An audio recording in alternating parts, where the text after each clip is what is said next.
Social network, letteralmente rete sociale.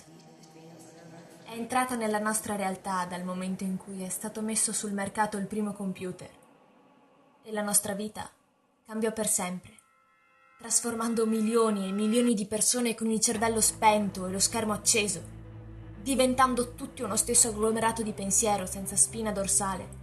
Sembra quasi un paradosso che una cosa chiamata social in realtà ci renda degli asociali, con il cellulare sempre acceso, facendo foto, postando il panino appena mangiato, dicendo la nostra opinione anche se non ci viene richiesta da nessuno, dove la nostra unica aspirazione è diventata cercare di avere più followers ed iscritti.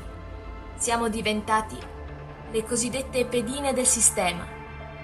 Creiamo profili, creando nuove amicizie, smettendo di parlare con la gente reale e vera. Chiamiamo amici coloro che neanche conosciamo. E possono essere maniaci, stupratori, persone completamente diverse da quello che dichiarano di essere. Persone che potrebbero anche non esistere per quanto ne sappiamo. Maschere su maschere che ci mettiamo addosso, che con il tempo ci fanno perdere l'identità di noi stessi.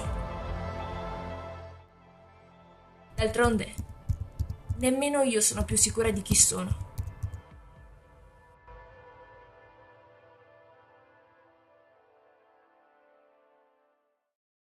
E voi?